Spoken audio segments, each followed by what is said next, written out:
Agora que você já entende a função primordial de um computador, é hora de entender como o computador chegou até a sua forma atual. Neste capítulo, você conhecerá as principais invenções que participaram desta evolução e como elas se complementaram em um processo contínuo de desenvolvimento. Geração de computadores. Geração 0.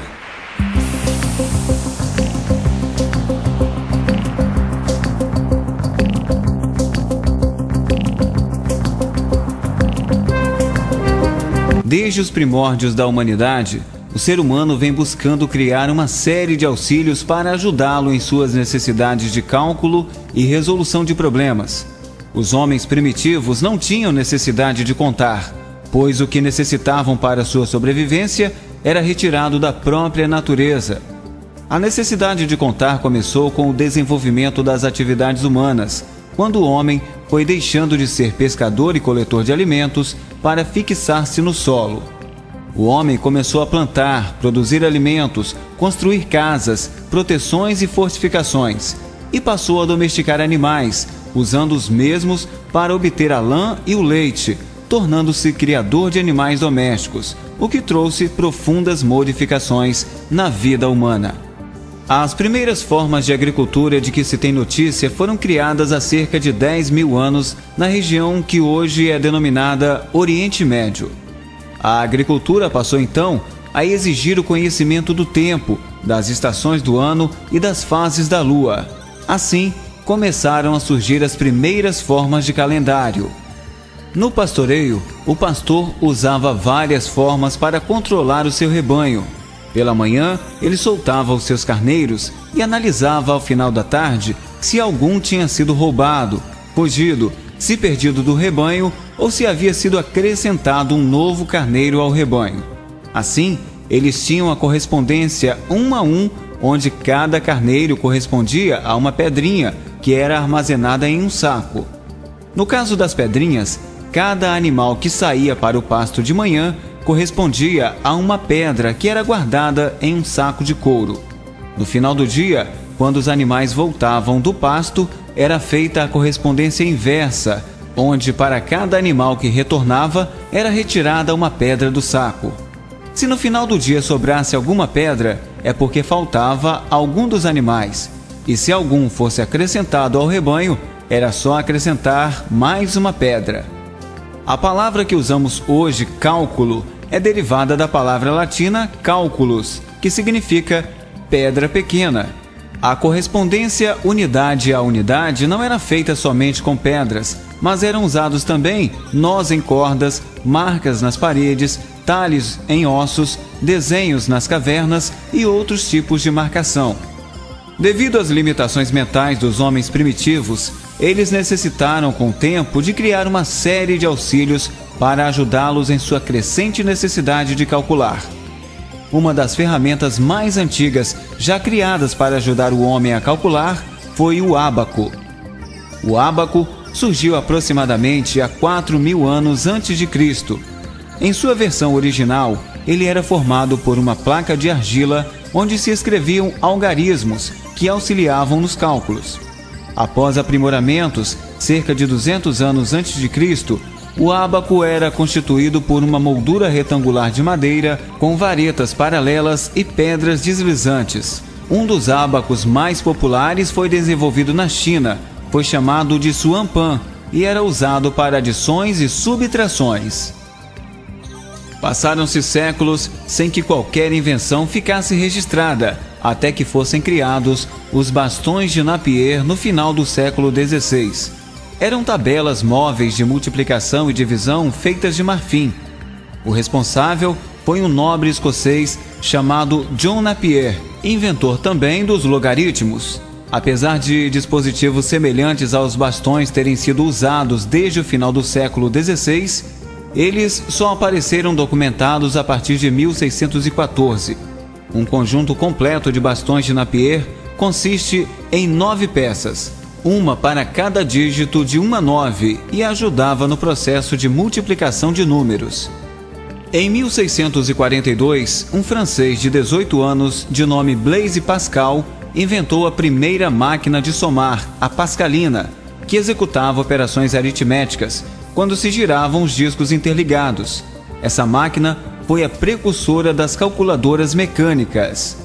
Em 1802, Joseph Jacquard, na França, passou a utilizar cartões perfurados para controlar suas máquinas de tear e automatizá-las. Esse processo despertou, já nessa época, temor pelo desemprego, provocando uma grande reação popular contra essa espécie de pré-automação. Entre 1802 e 1822, Charles Babbage, um matemático e engenheiro britânico, construiu a máquina de diferenças, que baseava-se também no princípio de discos giratórios e era operada por uma simples manivela. Babbage é considerado o precursor dos modernos computadores eletrônicos digitais. Em 1833, Babbage projetou uma máquina bastante aperfeiçoada que chamou de máquina analítica. A máquina analítica poderia ser programada para calcular várias funções diferentes. Era constituída de unidade de controle de memória aritmética e de entrada e saída. Sua operação era governada por conjunto de cartões perfurados, de modo que, de acordo com os resultados dos cálculos intermediários, a máquina poderia saltar os cartões, modificando dessa forma o curso dos cálculos. Porém, sua máquina só pôde ser concluída anos após a sua morte, tornando-se a base para a estrutura dos computadores atuais, o que fez com que Charles Babbage fosse considerado como o pai do computador.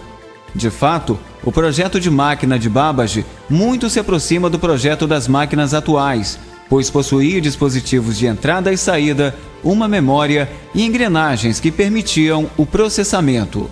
Aproximadamente em 1885, Hermann Hollerith, funcionário do Departamento de Recenseamento dos Estados Unidos, percebeu que a realização do censo anual demorava cerca de 10 anos para ser concluído e que a maioria das perguntas tinha como resposta sim ou não. Em 1886, idealizou um cartão perfurado que guardaria as informações coletadas no censo e uma máquina capaz de tabular essas informações. Construiu então a máquina de recenseamento, ou máquina tabuladora, perfurando-se cerca de 56 milhões de cartões. Com isso, ele conseguiu obter os resultados em tempo recorde, isto é, 3 anos depois do censo, ele já tinha os resultados. A máquina foi um sucesso nos Estados Unidos e foi usada nos censos do Canadá, Áustria e Rússia. Em função dos resultados obtidos com seu invento, Hollerith, em 1896, fundou uma companhia chamada TMC, ou TMC, Tabulation Machine Company, associando-se em 1914 a 2 outras pequenas empresas e formando a que se tornou hoje, em 1924, a conhecida IBM, International Business Machine. Com a chegada da Segunda Guerra Mundial, houve a necessidade de se projetar máquinas capazes de executar cálculos balísticos com rapidez e precisão para serem utilizadas na indústria bélica. Desta forma, houve um grande impulso no desenvolvimento dos computadores e surgiram os primeiros sistemas híbridos eletromecânicos. Com isso, surgiu em 1944 o primeiro computador eletromecânico, o Mark I, construído na Universidade de Harvard pela equipe do professor H. Aiken, com a ajuda financeira da IBM, que investiu $500 mil no projeto. Esse computador era controlado por programa e usava o sistema decimal. Tinha cerca de 15 metros de comprimento e 2,5 metros de altura e era envolvido por uma caixa de vidro e de aço inoxidável brilhante. Após ele, foi iniciado o projeto de um computador totalmente eletrônico, iniciando a primeira geração de computadores.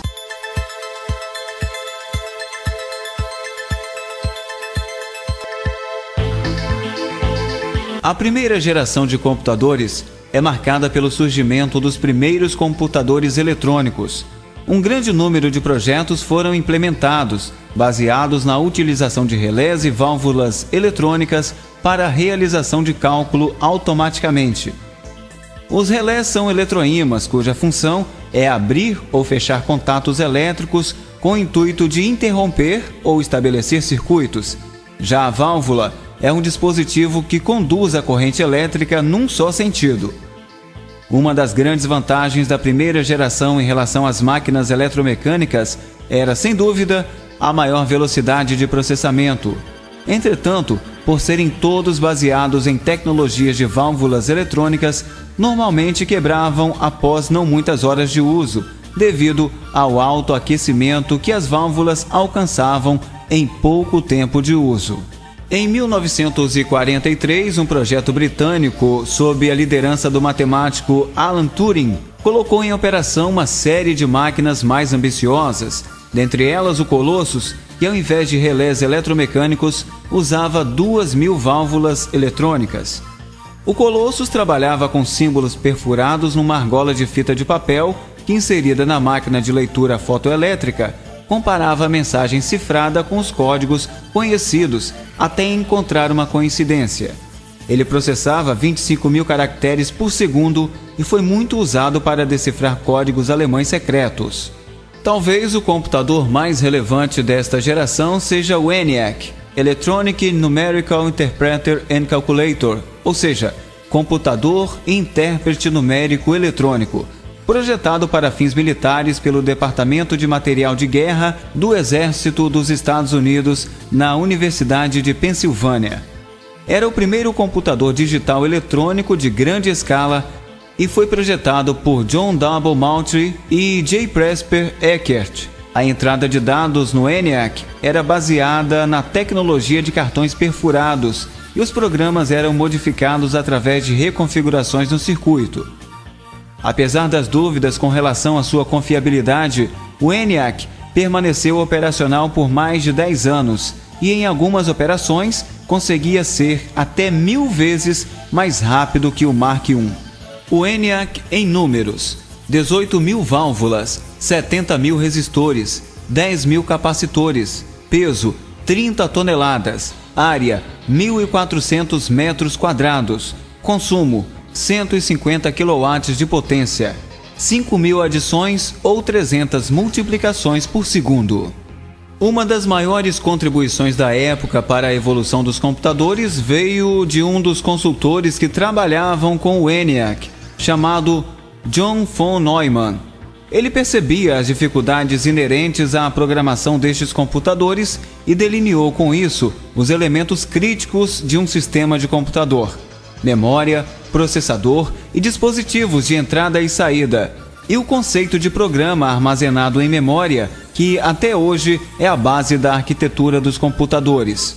O novo conceito de programação introduzido por von Neumann deu origem a muitos outros projetos, nos quais ele próprio esteve envolvido, como por exemplo o EDVAC e o IBM 650, o primeiro computador da IBM. O invento de periféricos como a impressora e dispositivos de fita magnética, e particularmente do transistor, marcaram o fim da primeira geração de computadores e o início da segunda, composta por computadores menores e mais econômicos.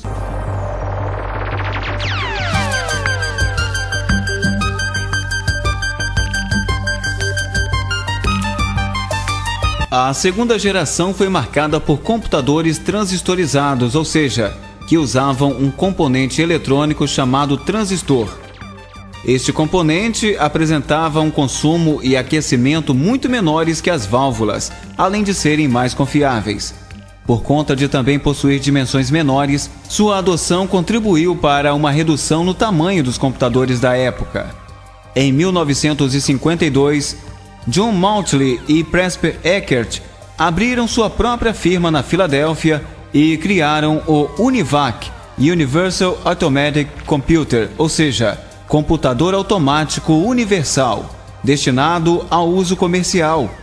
Máquina eletrônica de programa armazenado que recebia instruções de uma fita magnética de alta velocidade ao invés dos cartões perfurados. O UNIVAC foi utilizado para prever os resultados de uma eleição presidencial.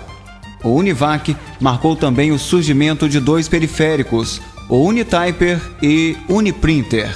Em 1955, conclui-se o primeiro computador transistorizado, feito pela Bell Laboratories, o TREGIC, com 800 transistores, cada um em seu próprio recipiente.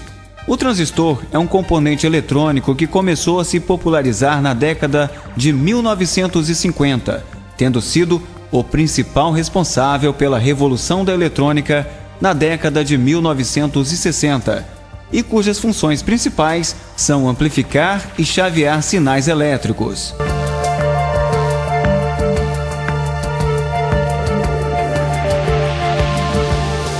De 1958 a 1959, Robert Noyce, Jim Verne, Jack Kilby e Kurt Lehovec participaram do projeto de desenvolvimento do primeiro CI, o circuito integrado. O circuito integrado é um conjunto de transistores e outros componentes eletrônicos miniaturizados e montados numa única pastilha de silício. A tecnologia dos circuitos integrados, que permitiu a substituição de dezenas de transistores numa única peça de silício, viabilizou o surgimento de computadores de menores dimensões, mais rápidos e menos caros. Em 1960, a IBM lança o IBM 360, cuja série marcou uma nova tendência na construção de computadores com o uso de CI. Os computadores desta série eram mais poderosos e baratos e aceitavam uma grande variedade de periféricos, tornando-se com isso um enorme sucesso comercial.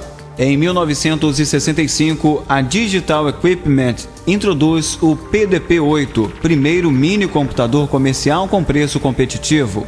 Naquela época, o nível de integração existente nos chips era de pequena escala de integração, SSI, Small Scale of Integration, com a qual cerca de 1000 transistores podiam integrar-se no circuito de uma pastilha.